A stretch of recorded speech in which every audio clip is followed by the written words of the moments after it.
हमारी दवाई जो सीरीज पे चल रही है म्यूरेटिक एसिड है। मेरे पास ये जो यूज़ होती है तो बहुत नहायत कमज़ोरी में यूज़ होती है। जो मरीज़ बहुत कमज़ोर हैं, इतने कमज़ोर के चल नहीं सकते, फिर नहीं सकते, उनकी ये दवाई है। वैसे इनकी दवाई आप देखें कि कार्बोवेज भी एक स्टेज पे होती है, वेरेट्रम अल्बम भी होती है, कैम्फर भी होती है, जलसीमियम भी होती है, अगर फालिज के केस हो तो कास्टिकम भी होती है।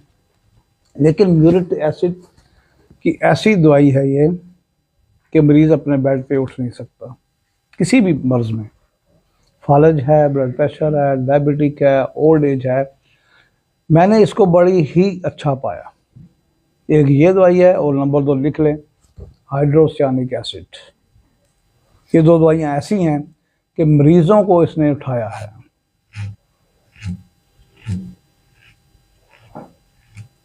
बेड रिडन जो थे उनको उठा के बिठाया है, उनको चलाया है। म्यूरिक एसिड की कमज़ोरी ऐसी एक एसिड है, हाइड्रोक्लोरिक एसिड है, जो हमारे मैदे में बनता है। और एसिड जितने हैं आप देखो उनमें कमज़ोरी बहुत होती है, क्योंकि एसिड जो है तोड़ के रख देते हैं, ख़त्म कर देते हैं। अब किसी चीज़ पे एसिड डाले क्या होता है, आपके सामने देखते देखते वो ख़त्म हो जाएगा, मुरझा जाएगा, बुरबुरा हो जाएगा, रेत बन जाएगा, मिट्टी बन जाएगा, बिखर जाएगा, धुआं बन जाएगा, ख़त्म हो जाएगा। तो जितने एसिड हैं इतने की कमज़ोरी अंदर अंदर पैदा करते हैं, और इसकी कमज़ोरी का रिजल्ट एंड पे बड़ा ही मुश्किल होता है। लेकिन जिसको कवर हम दवाइयों से कर सकते हैं, और वो उनमें एक दवाई म्यूरेटिक एसिड भी है, एक हाइड्रोक्लोरिक एसिड भी है। नो डाउट कार्बोवेज भी है, कैम्फर भी है, जलसीमियम भी है, वो भी उठाती है ऐसे पेशेंट को। लेकिन इसकी पर्टिकुलर ऐसे सिम्टम है कि उन सिम्टम पे जो उठाएगी। इसमें ठंडे पसीने नहीं आएंगे कि हम कैम्फर से या कार्बोवेज से करें, सर्दी ज़रूर लगेगी, कमज़ोरी है। लेकिन इसका पेशेंट जो होगा, चाहे जिस चीज़ का पेशेंट है, हट्टा कट्टा है, देखने में हट्टा कट्टा है, लेकिन जब वो लेटता है तो स्लाइड डाउन कर जाता है, स्लाइड डाउन टुवर्ड्स अपने पाँव की तरफ का, सराहने पे सर नहीं रखेगा, खिसक के आगे चला जाएगा। ये इसकी बड़ी अच्छी सिम्टम है कि अगर खिसक के वो आगे चला गया है। किसी मरीज़ को आप देख रहे हैं कि वो बाज़ का ऐसा होता है, किसी को 104 बुखार है, किसी को खांसी है, 10 दिन से बेड पे पड़ा हुआ है, आप देखिएगा जब लेटेगा सराहने से आगे खिसक रहा है तो उसकी दवाई सबसे पहले एक डोज देनी है, म्यूरेटिक एसिड। इसने कितने मरीज़ों को ताकत दी और उठा के बैठाया। अब इसमें क्या चेंजेस आती हैं, तो वो इस तरह इजी रहता है, नीचे की तरफ जाता है, पाँव की तरफ जाता है, सर नीचे ले जाएगा।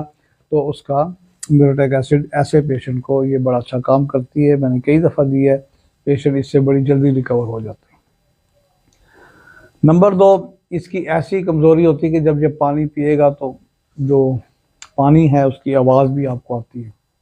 इतनी कमज़ोरी है, गुड़ गुड़ की आवाज़ इसमें भी आती है, हाइड्रोसियानिक एसिड में भी आ सकती है।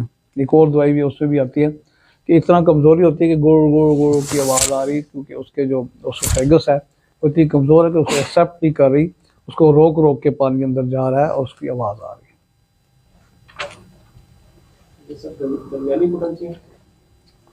1 हम देंगे कम से कम। इस मैंने बताया ना, बीमारी जिस चीज़ की भी है उसको, अगर वो इतना कमज़ोर है, बात नहीं कर रहा, हाँ अगर वो जैसे ही मुंह खोलेगा बैठेगा तो उसका जबड़ा लटक जाएगा, जिसको कहते हैं जॉ ड्रॉपिंग। जॉ ड्रॉप कर जाता है, बोलेगा। आप देखें जितने आदमी ये बीमार पड़े होते हैं, मुंह खोला हो तो जबड़ा नीचे लटका होता है। इस किस्म की कमज़ोरी हो तो आप ये म्यूरेटिक उसको दे सकते हैं। हाइड्रोसियानिक एसिड भी दे सकते हैं, ये भी दे सकते हैं, ये अच्छा काम करती है। वैसे आप देखें कि प्रोस्ट्रेशन होती है, लैसीट्यूड होती है, वीकनेस होती है, हमारे पास जलसीमियम है, सिपिया है, सोलानम है, सिलिशिया है, और एसिड फास है, कैम्फर है, कार्बोवेज है, और बहुत सी लेट्रस फेरिनोसा है, बहुत सारी दवाइयाँ हैं जो इस तरह की कमज़ोरी को करती हैं। लेकिन ये दवाई की जब ये 2 सिम्टम होंगी तो आप उसको दवाई देंगे तो अगले दिन ही आपको पता चलेगा कि मरीज़ पहले से बेहतर होना शुरू हो गया। फिर इसके साथ देखें कि इसका जो इस कंडीशन में भी होता हुआ, इस कंडीशन में मरीज कहता है मेरे कमरे में शोर शराबा होना चाहिए। हालांकि ये बड़ी एक यूनिक सिम्टम है, बड़ी पार्टिकुलर सिम्टम है। ऐसा पेशेंट हमेशा ये चाहता है कि कमरे में कोई ना हो, मुझे शोर नहीं पसंद, टीवी भी बंद कर दो, लाइट भी बंद कर दो। लेकिन ये पेशेंट कहता है हल्ला गुल्ला होता रहे, बच्चे मेरे पास है, सब लोग मेरे पास हैं, खुद चाहे बात ना कर सक रहा हो। तो इसमें ये बड़ा अच्छा काम करती है।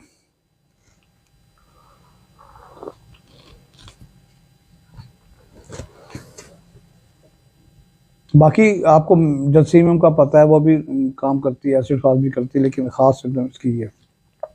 और हाइड्रोसायनिक एसिड का भी मरीज़ जो है वो इतना कमज़ोर हो जाता है कि बोल नहीं सकता, खड़ा नहीं हो सकता, उसमें भी जिस्म ठंडा हो जाता है। उसको भी स्टेज पे आप जब देंगे तो मरीज़ खड़ा। मैंने बहुत से पेशेंट्स को, जैसे कि हेपेटाइटिस के 4 स्टेज पे जाते हैं, उनको हेपेटिक इंसेफलोपैथी हो जाती है, गलूदगी में होते हैं, उनको गलूदगी वाली भी दवाई दी, फ़र्क नहीं पड़ता। जब हाइड्रोसायनिक एसिड दी तो वहाँ से वो बेहतर होना शुरू हो जाते हैं। जैसे एकदम उनको कोई जैसे ड्रिप लग गई है, कोई इंजेक्शन लग गया है, इस तरह हाइड्रोसायनिक एसिड देने से उस स्टेज पे भी मरीज ठीक होना शुरू हो जाता है।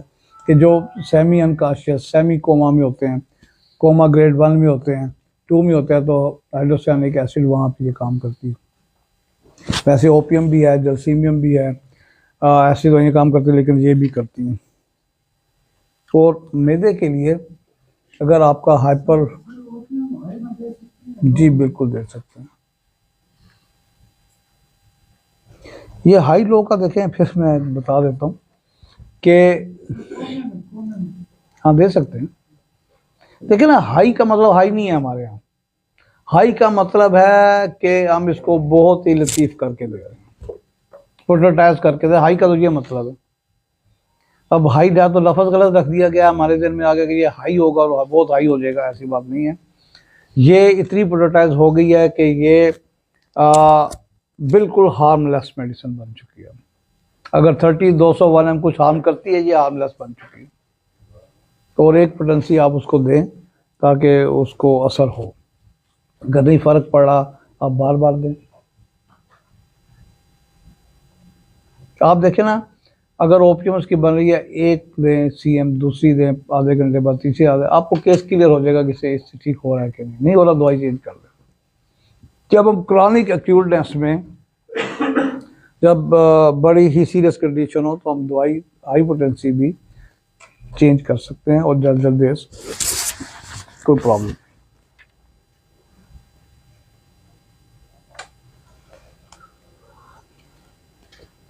कुछ लोग कहते हैं ना कि जब पैथोलॉजिकल चेंजेस आ जाए तो फिर लो पोटेंसी जाएगी, हाई नहीं जाएगी, ऐसे ही है ना।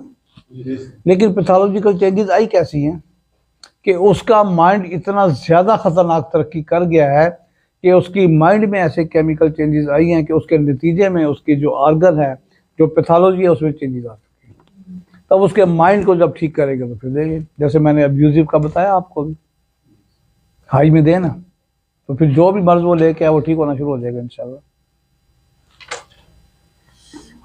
इसी तरह म्यूरेटिक एसिड अगर किसी को लगातार गर्ड है और जलन है, एसिडिटी है, उसमें भी ये दवाई आप दे सकते हैं।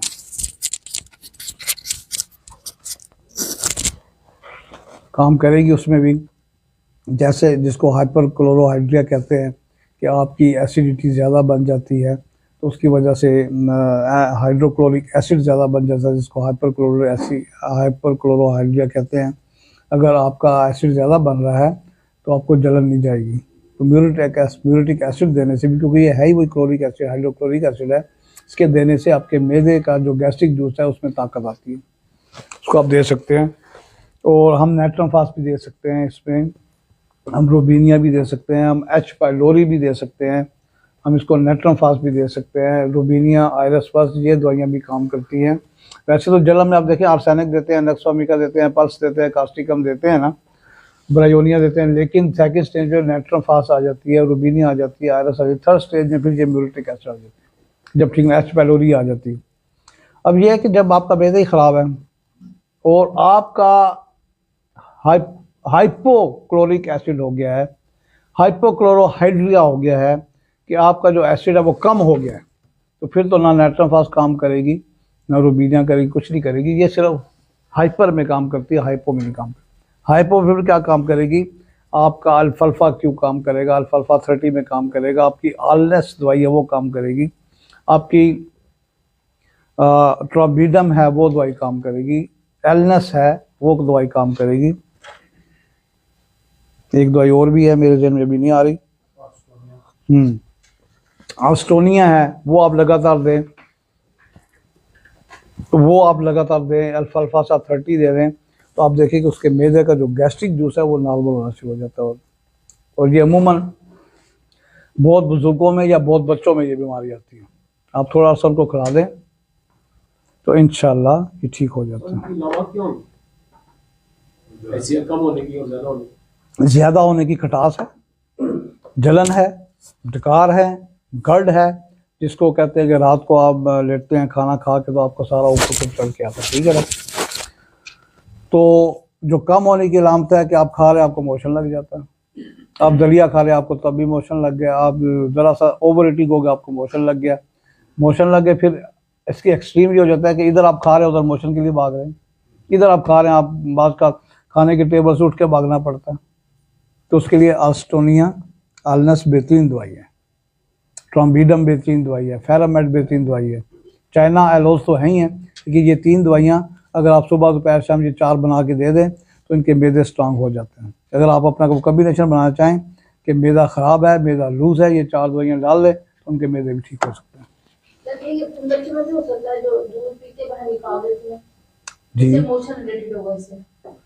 देखिए, दूध पी के फ़ौरन निकालना, फ़ौरन का मतलब है फ़ौरन, फ़ौरन में 3 दवाइयाँ आती हैं और वो अक्सर फेल नहीं होती, फेरामेट, फास्फोरस और सैनिक। ये फ़ौरन का मतलब है विद इन 10 मिनट्स, ठीक है।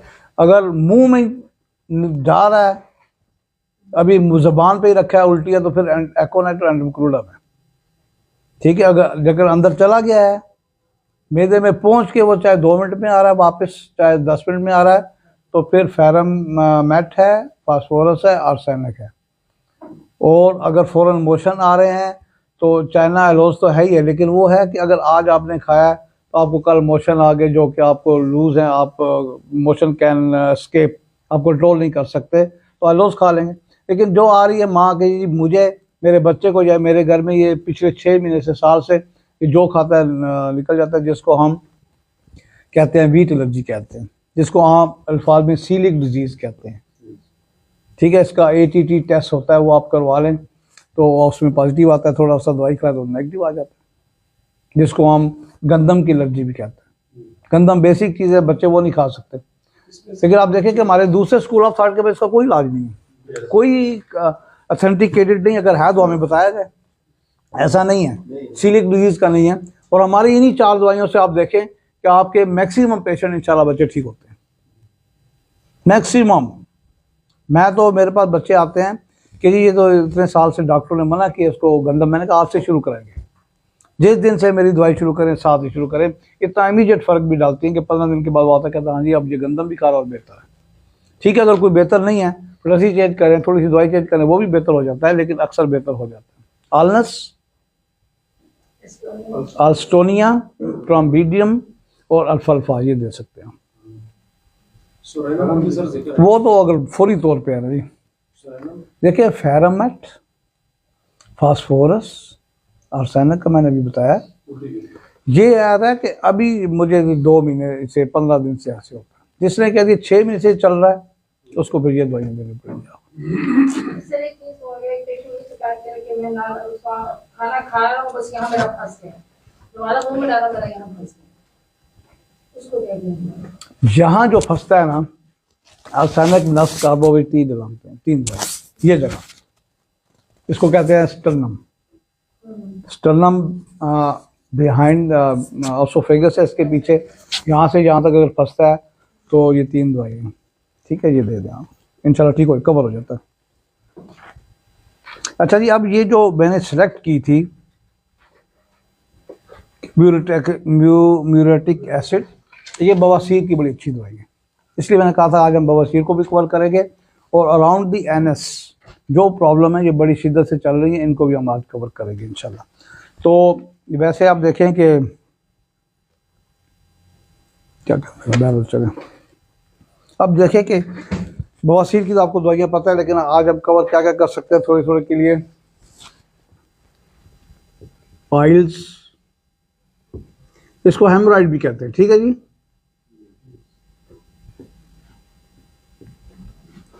हेमोराइड और पाइल में कोई फर्क नहीं है।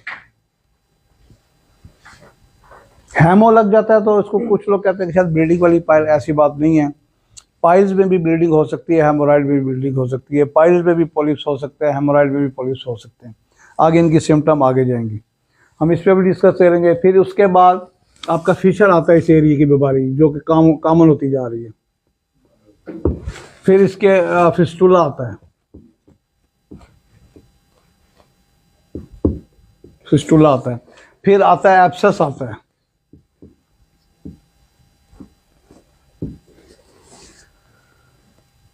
फिर आता है आपके, वो तो है कम लेकिन बड़ी ढीठ बीमारी है,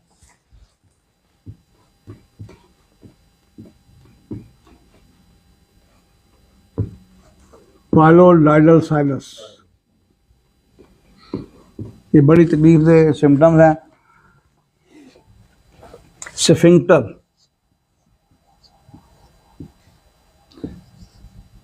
स्फिंक्टर का मतलब है कि जो चीज़ आपके एनस को कंट्रोल करती है, स्फिंक्टर कहीं भी आ सकता है। यहाँ भी स्फिंक्टर हो सकता है, नाक में भी हो सकता है, कान में भी हो सकता है, हर जगह हो सकता है।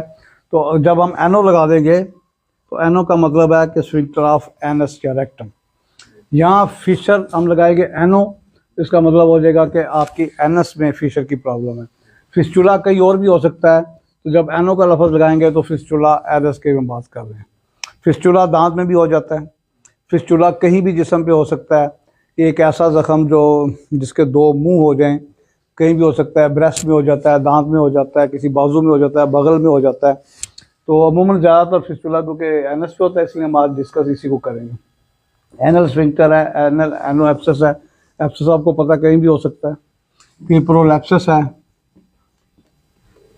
प्रोलैप्सिस जब एनो कह देंगे तो ये एनस में आ जाएगा।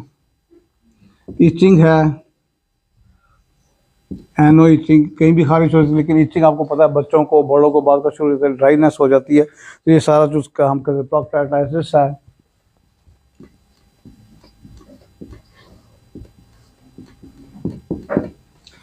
सीए रेक्टम है।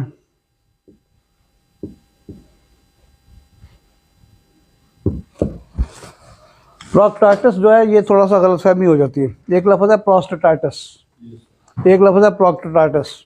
इन दोनों में फ़र्क है। प्रोस्टेटाइटिस जो है वो आपके स्वेलिंग ऑफ प्रोस्टेट है, जो कि मर्दों में सिर्फ होता है।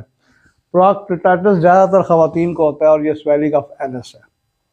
मर्दों को भी होता है, बच्चों को, लेकर ज़्यादातर ख़वातीन को होता है क्योंकि ये प्रेग्नेंट होती है, इनको मेंसेस की प्रॉब्लम होती है, नीचे को बोझ आता है, बेरिंग ड्रम सेंसेशन होती है, तो थोड़े अरसे के बाद प्रोक्टाइटिस उनको हो सकता है। प्रोलैप्सिस जो है ये बच्चों को भी होता है और लेडीज़ को ज़्यादा होता है, मर्दों को कम होता है। इसके अलावा और इस एरिया की बीमारी कौन सी है जी?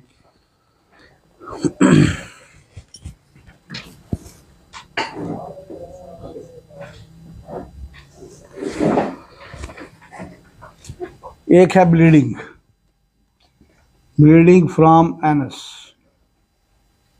एनो ब्लीडिंग।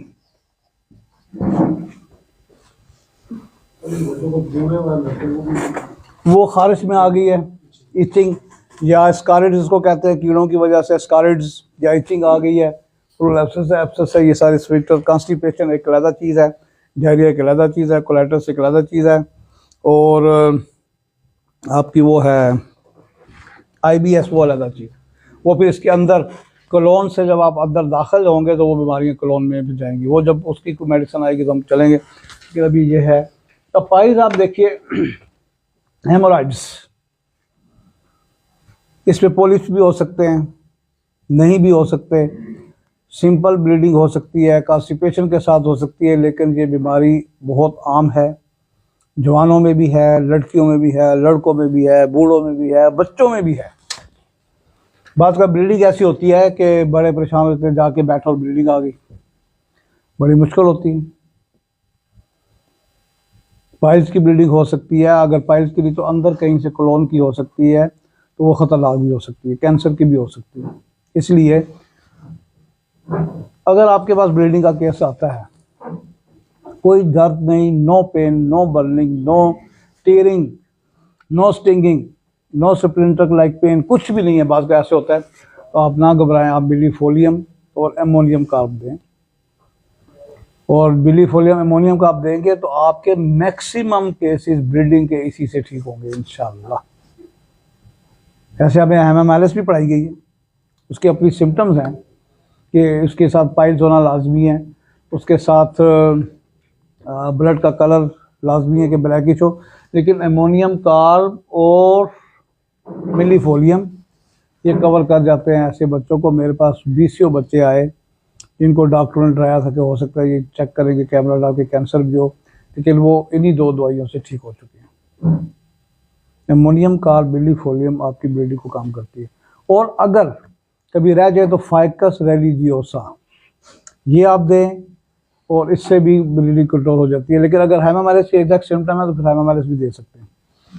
और अगर आपको कॉन्स्टिपेशन की वजह से है तो कालिनसोनिया बड़ा अच्छा काम करेगी, कालिनसोनिया बहुत अच्छा काम करेगी। तो वैसे तो हमारी एक टिप बड़ा मशहूर है पाइल्स के लिए कि सुबह सल्फर दे, शाम को नक्सवामिका दे दें, और ये भी काम करता है। आप ये भी साथ दे सकते हैं। किसी को अगर आपकी दवाई समझ नहीं आ रही, वो कह रहे हैं मुझे कब्ज़ भी है, कभी जलन भी होती है, कभी स्टिंगिंग होती है, कभी आफ्टर स्टूल बर्निंग है थोड़े टाइम के लिए, फिर ठीक हो जाती है, खुल के इजाबत नहीं होती, तो सल्फर और नक्स भी काम करती है। इसका थोड़ा सा वाक़या आपको सुना देते हैं, पता नहीं इसको लाइव करना है कि नहीं करना, बहरहाल क्योंकि सच्चा वाक़या है लाइव कर ले आप। मैं और डॉक्टर सजाद साहब जहाँ बैठे हैं, अल्लाह ताला हमें उम्र पे बुलाते रहते हैं, हम जाते रहते हैं। अल्लाह ताला की करबा करबा करबा शुक्रिया। आइंदा भी आप हम लोगों की दुआ करें कि हम वहाँ जाएं और आप भी जाएं। वहाँ में पता चला कि एक बाबा जी हैं जो मस्जिद नबी में पहली सफ में बैठते हैं और 50 साल से वहाँ इबादत करते हैं। वहाँ पहली सफ में बैठना और 50 साल से बैठना एक माने रखते हैं। बहरहाल हम दोनों मिलने गए, हमारे 1-2 वहाँ से दोस्त बन गए थे, कोई दोस्त रिटायर हो गया वापस आ गया, तो हमें किसी तलाश थी, तो हमें ये बाबा जी से रब्ता हुआ। हम जाके बैठ गए बाबा जी के पास। मुल्तान के वो बाबा जी हैं, की उम्र 70 साल होगी, 75 साल या 80 साल होगी, और 50-55 साल से वहाँ बैठे हुए हैं। लोग आ रहे हैं, उनकी टांगें दबा रहे हैं, हमें वो हाथ भी नहीं लगाने दे रहे अपने आप को। हम जाके दोनों बैठे हुए हैं, तारफ भी करा रहे हैं, कल आ जाना, कल चले गए, परसों आ जाना, कोई लिफ्ट नहीं करा रहे। अभी बड़े परेशान। वो बुलाते भी उस टाइम से जब हम सोने का टाइम होता था हमारा उस टाइम आ जाए, क्योंकि वहाँ के टाइमिंग ऐसे होते हैं कि आपको सोने के लिए अब थोड़ा सा टाइम मिलता है, वो उस टाइम बुलाते थे। बहरहाल हम गए, तो हमने बाबा जी बताया जी डॉक्टर सजाद हो, मैं डॉक्टर तारिक हूँ। बैठो जी बैठो, ठीक। कोई बता दिया, शिफ्ट बता दी, ये पढ़े तो बता दिया। फिर हमने कहा जी मैं भी होम्योपैथिक डॉक्टर हूँ, ये भी होम्योपैथी डॉक्टर हैं। कहता अच्छा नेड़े आओ फिर नज़दीक आ जाओ। फिर वो जरा हमें साथ बिठाया, हाथ मिलाया, हंसी मजाक, कोई मुसाफा हुआ, बातें होने शुरू हो गई होम्योपैथी। कहते मैं दवाई होम्योपैथी खाता हूँ, बस सुबह सल्फर खाता हूँ, शाम को नक्स खाता हूँ, मेरा इधर से सारा चीज़ें ठीक हो रही। तो सल्फर नक्स से मुझे याद आ गया कि ये वहाँ का मदीना शरीफ का मस्जिद नबी का पहली सब का सच्चा वाक़या। तो फिर बाबा जी से हमारी नक्स वामी का और सल्फर ने दोस्ती कराई। मुझे कहा जी आप जाके मुझे सल्फर नक्स वामी का भेजनी भी है। और फिर हमें वापसी पे हर दफ़ा वो गिफ्ट भी देते थे, कभी खजूरे, कभी कोई चीज़, कभी कोई और चीज़, वहाँ के आइटम भी देते थे। तो बहरहाल मैं बता रहा हूँ कि सल्फर नक्स ने हमें उन बाबा जी से करीब कर दिया, वरना हम कहाँ इस काबिल थे कि उन बाबा जी के पास बैठते और पहले सब में बैठते। और बाबा जी वो थे कि जहाँ से इमाम साहब का रास्ता था उस रास्ते से वो आते जाते थे। हमें भी फिर वो उसी रास्ते से साल ले के जाते थे, आते थे। सारे गार्ड वो चौकीदार पुलिस वाले उनको भी सलाम करते थे। बहरहाल बाबा जी फिर मुल्तान आए भी थे, यहाँ पिंडी भी आए, फिर मेरी मुलाकात भी हुई, हम यहाँ मिले भी थे उनसे। तो अल्लाह ताला उनको ज़िंदगी सेहत दे। अब वापस जा रहे हैं, फिर वापस वो देखें तो वो सल्फर नक्स से ये मुझे याद आ गया कि इतनी सच्ची दवाइयाँ हैं कि देखिए हमें करीब कर दिया सल्फरमैक्स ने, वरना हम 3 दिन से बैठ रहे थे वहाँ जाके, कोई लिफ्ट नहीं थी। तो आप ये सल्फरमैक्स भी दे सकते हैं और वाकई से फ़ायदा भी होता है। कोई आदमी आगे मुझे बवासीर है, आप कुछ शिद्दत नहीं है, आप दे दें 2 शीशे, बनाओ, महीने के बाद आना तो आगे के हाँ जी मैं काफ़ी ठीक हो गया। लेकिन जब शिद्दत होती है फिर आपके लिए चैलेंज आ जाता है कि फिर वो आपके पास अगर कल ठीक नहीं हुआ, परसों तक वो दूसरे डॉक्टर के पास जाएगा। दूसरे डॉक्टरों ने उसको ऑपरेशन करवाया हुआ है, ऑपरेशन के बाद फिर ये चीज़ हो जाती है। इसलिए हमारे बहुत से केस मोर देन 50% ऑपरेशन के बगैर ठीक हो जाते हैं। ये हमारी दवाइयों में अल्लाह ताला ने ताकत रखी है, अल्लाह ताला शफा देता है। अगर बड़ी ही सख्त जलन है कि वो कहता है जी मैं after stool several hours burning, के 6-6 घंटे 4-4 घंटे है बर्निंग के, तो आप उसको रटानिया दे दें, दवाई CM में दें, आप देखेंगे कि उसकी जलन ठीक हो जाएगी। अगर दर्द बहुत ज़्यादा है तो आप हाइपेरिकम बीच में कर दे दें। और अगर इतनी दर्द है जिस पे मेरोटिक एसिड की वजह से सारी बीमारियाँ शामिल हुई हैं कि आपका कपड़ा भी वहाँ पे नहीं लग सकता, पाइल्स वाली जगह पे टिश्यू पेपर नहीं लग सकता, अस्तंजा नहीं कर सकते। वो कहता है जी मैं तो अस्तंजा नहीं कर सकता, मैं टिश्यू पेपर, तो उसको म्यूरेटिक एसिड एक केस दे दे CM, अगले दिन वो आके कहेगा जी मुझे तो पता ही कहाँ गया। ठीक है, ये इतनी अच्छी दवाइयाँ भी हैं। फिर इसी तरह एक दवाई है नेगंडियम। आप नेगंडियम भी किसी को अगर रोज देना शुरू कर दें तो वो आपकी पाइल्स को रोकेगा। एक है सैडम, अगर दर्द होता है और दर्द नहीं जा रहा, आपने सल्फर भी दी, तो सैडम दें 230 में, तो उससे दर्द भी उसका चला जाता है। ठीक है, अब अगर पाइल्स उसके अंदर हैं कि कहते हैं जी मैं स्टूल कर दो, आपसे स्टूल वो बाहर आते हैं और बड़ा ही नुकसान करते हैं, तो कास्टिकम उसको आप 1 m 10 m 50 m CM दें, आप देखेंगे कि वो आके कहेगा जी अब मेरी पाइल्स बाहर नहीं आ रही और मुझे सुकून है। ठंडे पानी से अगर सुकून मिलता है उसको, बर्निंग को, उस पेन को जो आफ्टर स्टूल करता है, और इस्तिंजा अगर ठंडे पानी से करता है उसको सुकून मिलता है, तो एलोस दवाई है और रटानिया है। अगर गर्म पानी से सुकून मिलता है तो उसकी दवाई आर्सेनिक है। जलन पेन में अगर गर्म पानी से वो करता है, सर्दी है कहते हैं मैं गर्म पानी से संजा करूँ मैं सुकून में रहता, तो उसकी दवाई आर्सेनिक है। अगर ब्लीडिंग ना बंद होती है, जैसे कांस्टिपेशन में कालिनसोनिया की ब्लीडिंग होती है, कालिनसोनिया की, तो कालिनसोनिया की अगर कांस्टिपेशन ठीक हो गई है, ब्लीडिंग नहीं ठीक हो रही, तो एक दवाई है हीरोडो। हीरोडो आप दें तो ये ब्लीडिंग के लिए बहुत अच्छी है, और ये अकेली भी बवासीर के लिए अच्छी दवाई काम करती है। इसके बाद पाइल्स जो है, जिसको पोलिप्स कहते हैं, पोलिप्स बन जाते हैं बाहर, 2-2 4-4 5-5 पोलिप्स बने हुए हैं, जैसे अंगूर का गुच्छा होता है ऐसे बन गया, तो एलोज हमारी बड़ी अच्छी दवाई करती है। लेकिन इसके साथ आपको थूजा देनी पड़ेगी, थूजा देनी पड़ेगी और मेडोरिनम भी देनी पड़ेगी, क्योंकि ये साइकोटिक असरात आ रहे होते हैं उसमें और ये बाहर आ जाते हैं। अगर साइकोटिक असरात नहीं है, साथ ब्लीडिंग है और साथ बस या फिर हेमामेलिस देंगे तो ये चीज़ें ठीक हो जाएंगी। और फिर इसके अलावा अगर एक आध मसा है तो आप नक्सवा बीका कार्बोवेज उसको सुबह शाम लें 15 दिन महीना, तो उसके वो मस्से भी ठीक हो जाते हैं। कुछ लोग कहते हैं ये मस्से ख़त्म नहीं होते, ऑपरेशन ही करना पड़ता है, लेकिन इन दवाइयों से मस्से भी वो ख़त्म हो जाते हैं, जिसको हम रेक्टल पोलिप्स कहते हैं। साथ थूजा देनी पड़ती है किसी को, अगर ये उसके ख़ानदान में आ रही है तो कार्सिनोसिन भी आप साथ देंगे, लेकिन थूजा, कार्सिनोसिन और साथ आप नक्स कार्बोवेज दें तो उसके मस्से भी ख़त्म हो जाते हैं। इसके बाद है फिशर। फिशर ये होता है कि एनस के इर्द गिर्द क्रैक पड़ जाते हैं। जैसे आप देखेंगे कि आपकी किसी मरीज़ की एड़ियों में क्रैक पड़ जाते हैं, किसी के यहाँ फिंगर टिप में क्रैक्स पड़े होते हैं, इसी तरह के क्रैक्स वहाँ होते हैं और वो क्रैक्स बड़े तकलीफदेह होते हैं।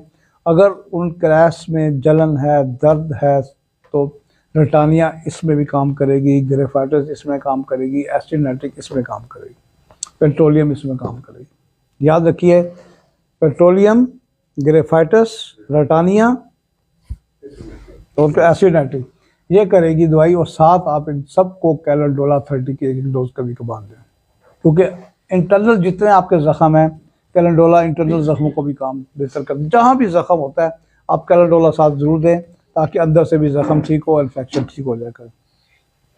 क्योंकि ये ज़ख़म ठीक इसीलिए नहीं होते कि फिशर के ज़ख़म हम ड्रेसिंग तो करा नहीं सकते, खुद ना खुद देख सकते हैं, ना किसी को दिखा सकते हैं शर्म के मारे।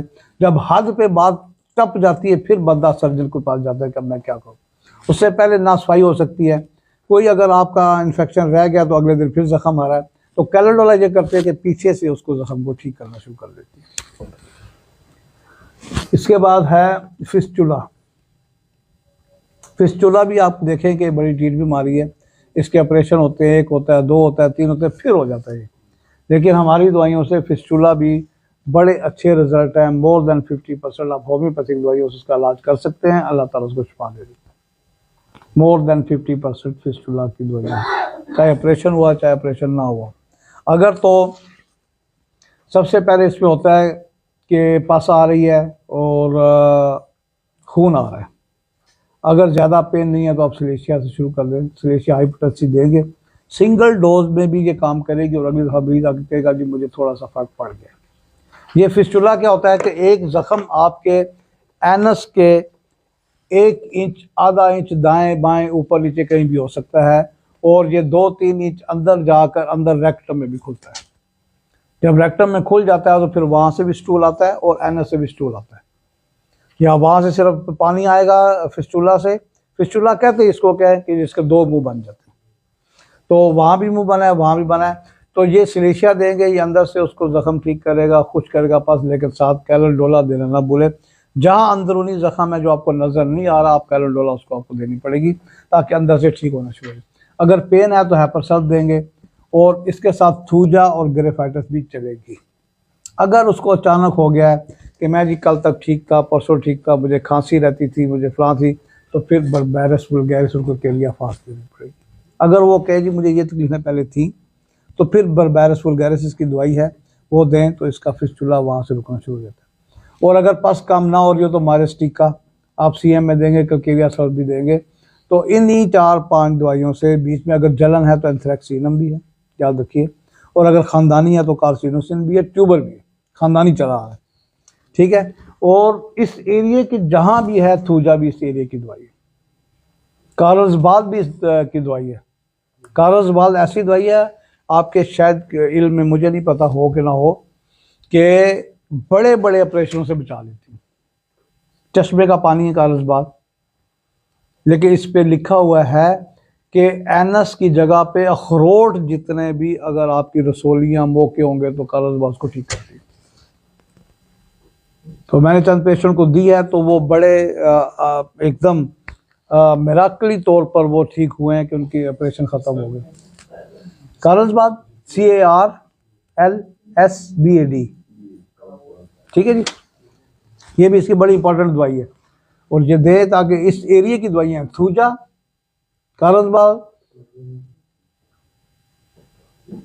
मेलुरम हो सकती है, और थूजा तो लाजमी है, सिलेशिया, कैलकेविया सल्फ, मायरेस्टिका, और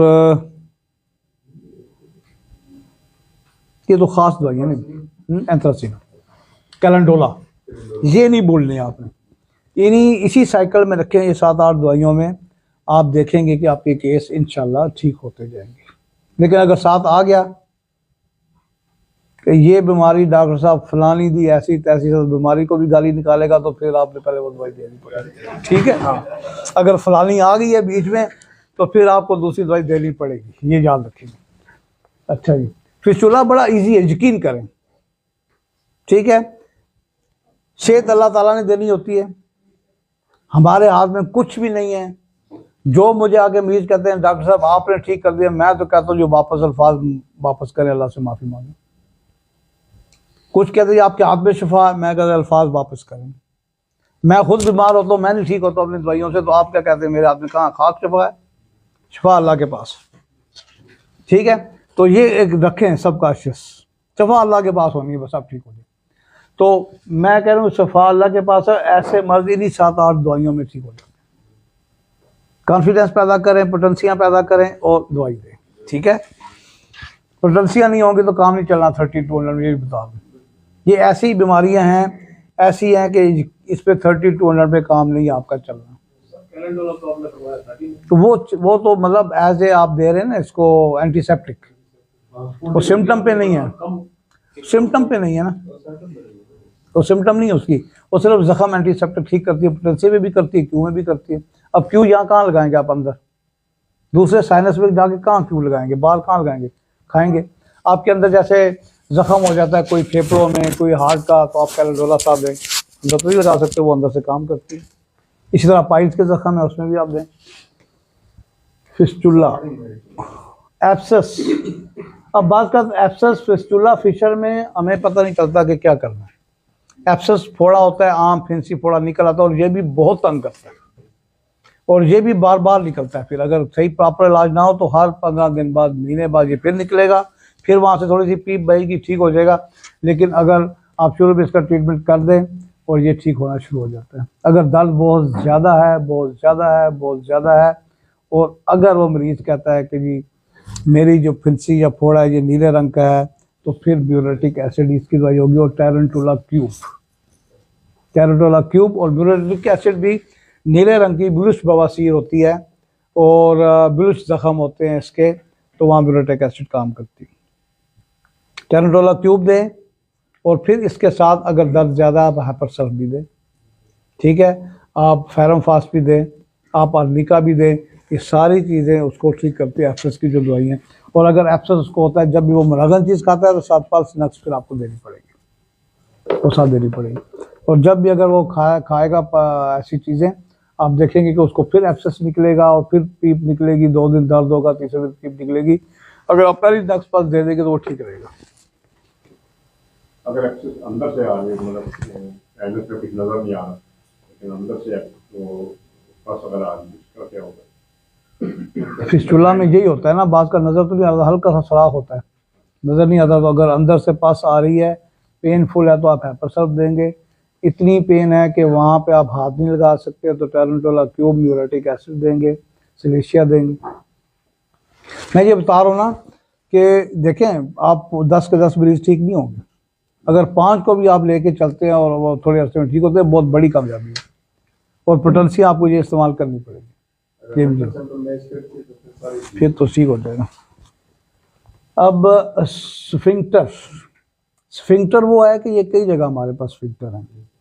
जैसे यहाँ पे स्फिंक्टर है हमारे सांस की नाली में, हमारी गज़ा की नाली में, कि जैसे कोई मोटी चीज़ जाएगी तो वो फंस जाएगी, वो ऑटोमेटिक सिस्टम है, कंट्रैक्ट करेगा। इसी तरह हमारे यहाँ मैदे के मुंह पे जो है, यहाँ पे स्फिंक्टर लगा हुआ है, एनस में है, वहाँ पे हमारे है, पेशाब में, यूरिथ्रा और मसाना में हमारे स्फिंक्टर है, एनस में स्फिंक्टर है, औरतों के रहम में स्फिंक्टर है, वजाइना में स्फिंक्टर है। तो ये स्फिंक्टर की जो दवाइयाँ, बात का स्फिंक्टर लूज़ हो जाता है, उसको पता भी नहीं चलता, और उसका खाना निकलना शुरू हो जाता है, उसको पता भी नहीं चलता, उसका पेशाब निकलना शुरू हो जाता है। तो अगर ऐसा स्फिंक्टर लूज़ हो रहा है, तो उसके लिए आप जलसीनियम उसको देंगे, कालीफास देंगे, ब्रस्टास देंगे, और कलकेरिया फ्लोर देंगे जी। कैल्शियम, कास्टिकम और कलकेरिया फ्लोर, कालीफास, ये स्फिंक्टर को टाइट करती हैं। और प्लम्बम मैट भी, प्लम्बम मैट पास का स्फिंक्टर ऐसा होता है कि वो टाइट हो जाता है, स्टूल बाहर नहीं आता, पेशाब नहीं आता, वो टाइट कर दिया उसने। तो प्लम्बम मैट, कलकेरिया फ्लोर उसको लूज़ भी करती है। जहाँ सख्ती आ जाएगी कलकेरिया फ्लोर आ गई, जहाँ पे ट्रॉफी आएगी वहाँ पे प्लम्बम मैट आएगी, आयोडम आएगी, कालो आयोडाइड आएगी। जहाँ आयोडाइड लगता है वो फिर आप दे सकते हो, प्लम्बम मैट भी दे सकते हैं, ठीक है। प्लम्बम आयोडाइड भी, प्लम्बम मैट पेट में काम करती है जहाँ पे इंटरसेप्शन हो जाए, जो हमें नज़र नहीं आ रही होती, ना पता चलता अल्ट्रासाउंड में, ना सर्जनों को, कि कहीं पे इंटरसेप्शन हुई है, तो प्लम्बम मैट और प्लम्बम आयोडाइड वहाँ बड़ा अच्छा काम करती है। प्लम्बम ऐसे 3 दवाई, ऐसे ऑपरेशन ठीक हुए हैं कई मरीजों के, तो डॉक्टरों क्या, ये कहीं आंत इसकी फंस गई है, इंटरसेप्शन हो गई है, ऐसे दोहरी हो गई है, फंस गई है, मुड़ गई है, अंदर चली गई है, तो प्लम्बम मैट और प्लम्बम एसिटिकम बड़ी अच्छी दवाइयाँ काम करती हैं, साथ प्लम्बम आयोडाइड, ठीक है जी। इसके बाद पाइलोनाइडल साइनस, ये पता है आपको ना क्या होता है? ये जहाँ पे आपका हिप्स शुरू होते हैं, क्लेफ्ट ऑफ हिप्स ऊपर से, वहाँ पे एक सुराख बनता है, और ये साइनस जहाँ लगेगा आप समझे कि सुराख 1, 1.5, 2 इंच गहरा हो चुका है, जहाँ साइनस आ जाएगा वहाँ पे बिल्कुल सुराख होगा। और आप टार्च से देखें, उस सुराख में आपको ब्लड नज़र आएगा, पस नज़र आएगी, बाल नज़र आएंगे, उसके अंदर बाल मैंने खुद चिमटी से भी निकलते थे, क्योंकि पहले मैंने दवाई दी, मुझे जब मैंने स्टडी की इसमें बाल भी होते हैं, तो फिर चेक किया, बाल निकाले, दवाई दी। और ये भी एलोपैथ स्टेट वे ऑपरेशन कहते हैं, लेकिन ये स्टेट वे होम्योपैथिक दवाइयों से ठीक भी हो जाता है। मेरे पास 2-3 ऐसे सर्जन हैं जो पाइलोडाइडल के केस भी मेरे पास भेजते हैं, पाइल्स के भी मेरे पास भेजते हैं, और आप और छोटे मोटे ऑपरेशन के केस भेजते रहते हैं, जो कि पहले आप ट्राई कर लें, और मैक्सिमम पेशेंट का ऑपरेशन बन जाता है। पाइलोडाइडल में सबसे बेहतरीन दवाई थूजा होगी, ठीक है। जहाँ हेयर फॉलिकल्स की कोई बीमारी आएगी थूजा वहाँ सबसे पहले होगी। इसका ताल्लुक पीछे साइकोसिस है या नहीं है, लेकिन जहाँ पे बालों की प्रॉब्लम आ रही है वहाँ थूजा दवाई काम करेगी। और फिर इसमें सिलेशिया और हैपरसल्फ, आप हैपरसल्फ सिलेशिया इकट्ठी नहीं दे सकते, या थूजा के साथ हैपरसल्फ देंगे बहुत ज़्यादा दर्द है, या थूजा के साथ सिलेशिया देंगे और ग्रेफाइटिस देंगे, तो आप देखेंगे इसी, और साथ कैलोडोला, इसी 3 दवाइयों से ये केस ठीक होने शुरू हो जाते हैं। और प्रॉब्लम इतनी होती है कि मरीज़ ना बैठ सकता है, ना चल सकता है, ना मोटरसाइकिल चला सकता है, ज़रा सा बैठता है ब्लीडिंग शुरू हो जाती है, दर्द शुरू हो जाती है, बड़े मुश्किल में होता है। तो अल्लाह के फजल से काफ़ी केस मेरे इस तरह के ठीक हुए हैं। और थूजा, हैपरसल्फ, सिलेशिया, इनको देख के देना है, कैलेंडोला और साथ ग्रेफाइटिस, ये दवाइयाँ मिलती हैं। और अच्छा काम कैलेंडोला साथ देनी है सबको, अच्छा काम करती है, ठीक है जी। इसके बाद है प्रोलैप्सिस ऑफ एनस, प्रोलैप्सिस ऑफ वजाइना, तो आपने देखा होगा, प्रोलैप्सिस ऑफ यूट्रस भी हो जाती है, वजाइना भी हो जाती है। ये प्रोलैप्सिस ऑफ रेक्टम, एनस के पेशाब कर करके कमज़ोरी हो जाती है, और वो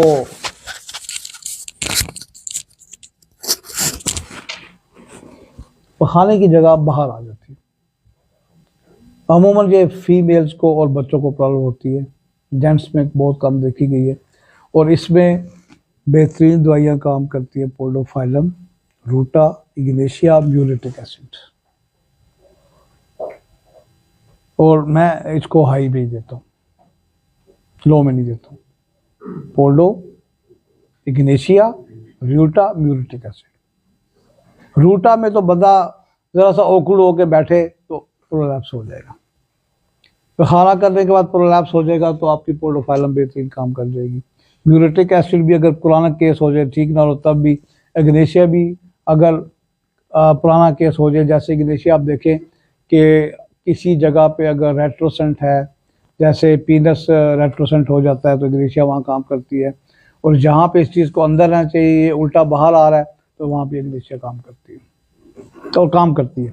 इस पर इग्नेशिया की एक सिम्टम आती है, अगर पाइल्स हो, इग्नेशिया की एक सिम्टम बड़ी अच्छी है और कभी फेल भी होती है, कि मरीज़ कहता है जी कि मेरी दर्द सीधा अपवर्ड अंदर जाती है, मुझे टीस अंदर जाके उठती है, तो उसमें इग्नेशिया सिंगल काम कर जाती है। और जो मरीज़ पाइल्स के आते हैं, आप देखें कि वो ऐसे बैठ नहीं सकते, एज पे आके बैठते हैं, कुर्सी के एज पे आके बैठेंगे, मोटरसाइकिल के एज पे आके बैठेंगे, उनकी दवाई रटे नहीं आती है। उनको इतनी जलन पेन होती है कि ज़रा से प्रेशर से और वार्म से उनको तकलीफ़ होती है, तो उनकी दवाई रटानिया भी है और एलोज भी है। और जिनको मैंने बताया ना sensitive to touch, cloth, to tissue paper, वो फिर म्यूरेटिक एसिड भी। तो प्रोलैप्सिस भी ये इंशाल्लाह हो जाएगा। फिर इचिंग है, इसको आप एस्कारिड्स भी कहते हैं, कीड़ों की वजह से वैसे भी खारिश हो जाती है, तो इसके लिए बेहतरीन दवाई हमारी है, पेट्रोसिलिनम भी है, आपकी सल्फ़र है, ट्यूक्रियम है, स्पाइजिलिया है, साइना है। ये दवाइयाँ आप दें, आप देखें अगर 30-200 में नहीं काम करें, इनको हाई में दें। इन्हीं 4-5 दवाइयों से इचिंग इनकी ठीक हो सकती है। सवाडीला मैंने नहीं दी जी, करती होगी, मैंने जो दी है, ट्यूक्रम दी है, स्पाइजिलिया दी है, सल्फर दी है, पेट्रोलियम दी है, साइना दी है, और ये बेहतरीन काम करती है। अच्छा जी, इसके अलावा प्रोक्टाइटिस, स्वेलिंग ऑफ एनस, ये एब्सेस भी नहीं है, ये फिस्टुला भी नहीं है, फिशर भी नहीं है, ये आपकी स्वेलिंग हो जाती है। और स्वेलिंग अगर हो तो इसके लिए आप एकोनाइट, बेल, फेरमफास देंगे, तो वो बर्स ठीक होना शुरू हो जाएगा। और अगर वो कहता है जी आफ्टर स्टूल होता है, तो फिर आर्निका साल देंगे, क्योंकि रगड़ से प्रेशर से होगा तो फिर आप साथ आर्निका दें, साथ बेलिस परनिस दें, वरना बेल देंगे। लैक्सिस ना भूलें यहाँ की दर्द में, अगर इस एरिया में दर्द होती है तो लैक्सिस भी बड़ा अच्छा काम करती है। लैक्सिस हाइपेरिकम ये विदाउट सिम्टम भी बता रहे ये काम करती है दर्द में। एनो ब्लीडिंग पहले होगी है, ब्लीडिंग का मैंने आपको बता दिया है कि आप बच्चे आते हैं अमूमन उनको माँ बाप को खौफ ज़्यादा होता है कि डॉक्टर ने कहा होता है ये कैंसर की ब्लीडिंग भी हो सकती है, अंदर आंतों की भी हो सकती है, तो आप शुरू में मिलीफोलियम और अमोनियम कार्ब दें तो इनकी ब्लीडिंग रुक जाती है और ठीक होना शुरू हो जाते हैं। वरना वो फाइकस रिलीजियोसा भी है, हेमामेलिस भी, फिर वो भी आप दे सकते हैं। इसके अलावा कोई और जी ट्यूमर्स होते हैं वो मैंने आपको बता दिया है कि थूजा और कार्ल्सबाद इस किस्म की ट्यूमर्स ग्रोथ में कार्सिनोसिम साथ दे सकते हैं, ट्यूबर दे सकते हैं। और अगर वो आपको शक है कि ये ग्रोथ किसी पाइल से बनी है तो एलोज भी दे सकते हैं, वरना कार्ल्सबाद इस यहाँ की जो होती है रसोलियाँ उसके लिए भी दवाई। और कोई सवाल जिस बारे में हो तो आप बताइए मुझे।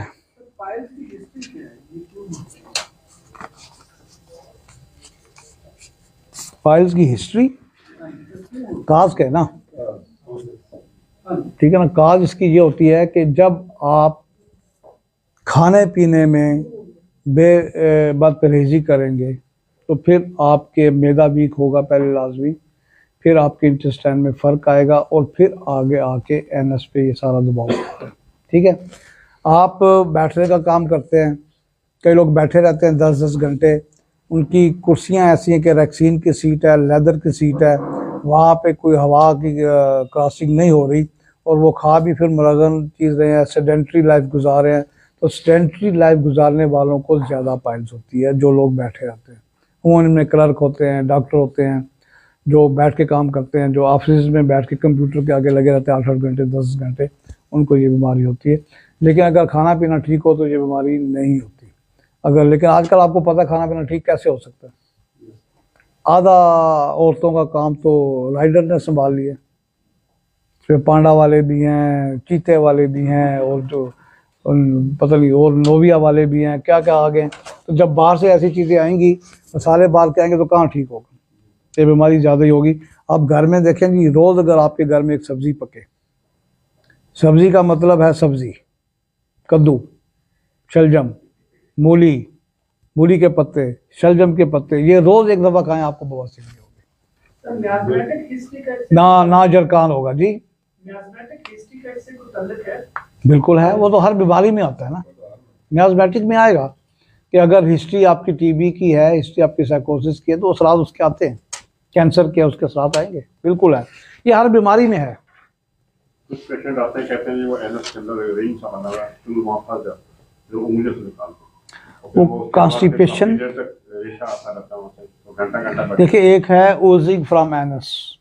ओजिंग में ये होगा कि वो स्टूल के बाद भी या वैसे भी वहाँ से कुछ ना कुछ चीज़ यूज़ करती रहती है। कि सबसे बेहतरीन दवाई एंटम क्रूडम है, नेट्राम्योरा सिलिशिया है, कि आपकी वहाँ से अगर कुछ निकलता है तो वो खाने का कोई मवाद है, कोई यूज़ कर रहा है, तो सबसे अच्छी दवाई एंटम क्रूडम है। इसको मैंने आजमाई भी हुई है, सिलिशिया भी है, नाइट्रिक एसिड भी है, इसकी नेट्राम्योर भी। और पखाना, एक सेकेंड, पखाना जो उंगलियों से निकाल रहे हैं वो कॉन्स्टिपेशन में आ जाता है कि पखाने का साइज़ इतना बड़ा है कि एनएस का साइज़ छोटा है, तो आपको रिंग लगता है, तो फिर आपको कभी उंगली से कभी किसी चीज़ से निकालना पड़ता है। इसकी बेहतरीन दवाई सिलीडियम है, थूजा है, सैनिक्यूला है। आप ये दें सिलीडियम, थूजा, सैनिक्यूला और सिलिशिया, ये देंगे तो उंगलियों वाला पखाना ख़त्म हो जाएगा, वो आ गया कहेगा कि मेरा पखाना ठीक हो गया।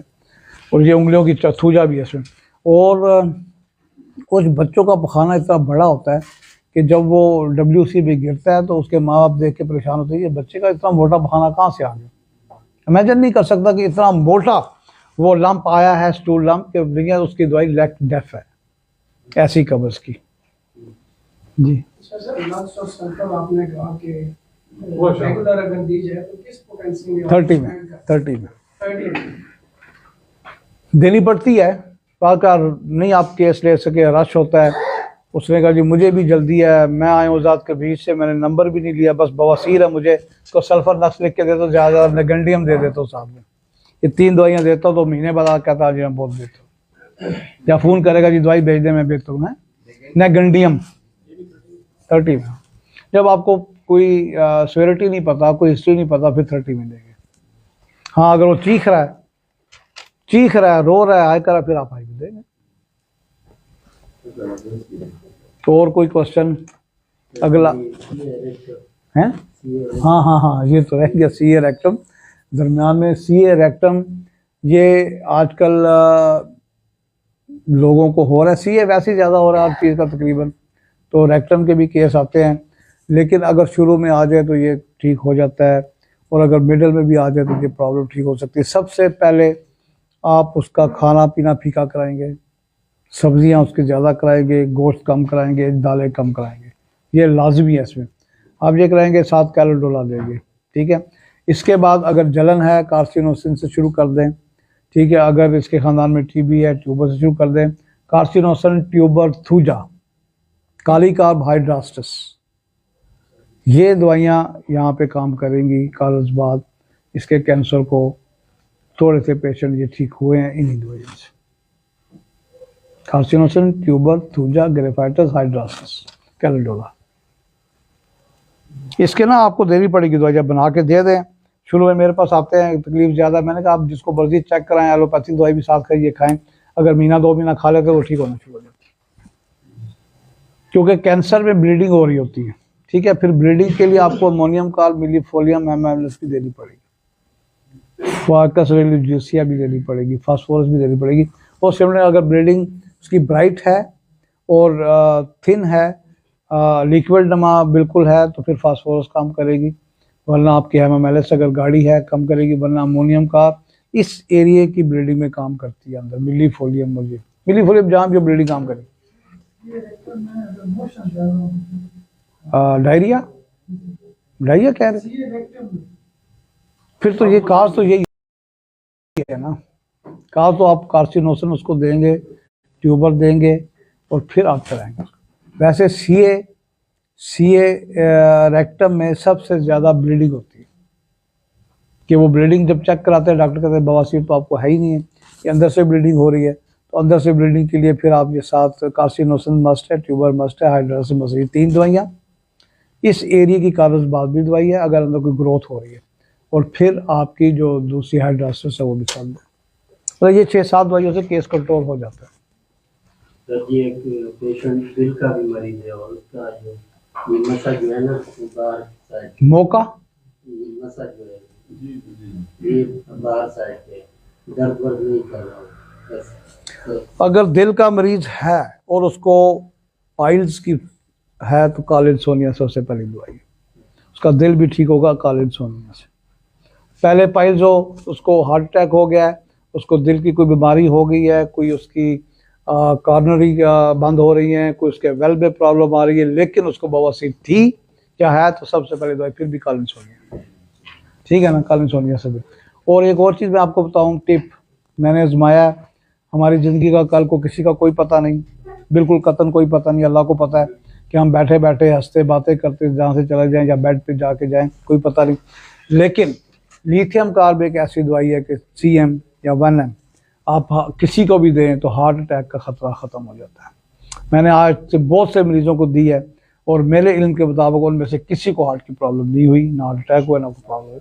लिथियम कार्ब CM ये दे सकते हैं, ठीक है जनाब। ये आपको हार्ट अटैक से बचाती है, हार्ट बीमारी से बचाती है। यूरिक एसिड डायलिसिस, हाँ जी, ये आपने मैंने ये बहुत की। लिथियम कार्ब है, हाँ उसके लिए भी है ना, यूरिक एसिड के लिए भी है, लेकिन इसकी ये भी सिम्टम है।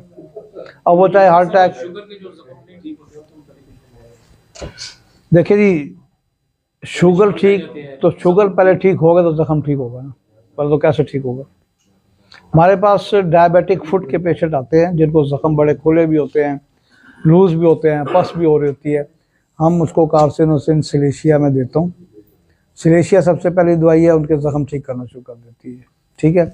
फिर उसके बाद कैलोडोला साथ देता हूँ, और साथ आप देखेंगे अगर सिलेशिया उनकी दवाई बने, जख्म ठीक हो रहा है, उनकी शुगर भी कम हो रही है। शुगर को कम साथ कराएंगे, चाहे इंसुलिन से कराएं चाहे किसी से कराएं, तो फिर आप साथ अपनी दवाई देंगे तो जल्दी ठीक हो जाएगा। डायबिटिक फुट का भी जब तक जख्म की हालत तक क्या, तो हमारे बहुत से केस ठीक हो जाते हैं, लेकिन अगला स्टेज जब गैंग्रीन शुरू होता है उसमें परसेंटेज थोड़ी कम हो जाती है, लेकिन डायबिटिक फुट तक हमारे केस बड़े अच्छे कवर होते हैं। और सिलेशिया ऐसी दवाई है कि मैंने पिछले 1 साल में 4-5 दवाइयाँ डायबिटिक को सिर्फ सिलेशिया दी कि पाँव के नीचे जख्म था, गोल पस थी, नज़र आ रही थी, किसी की बह रही थी, अंदर आधा इंच जख्म गहरा था, को सिलेशिया सिंपल CM दिए, कार्सिनोसिन दिए, वो ठीक हो गए।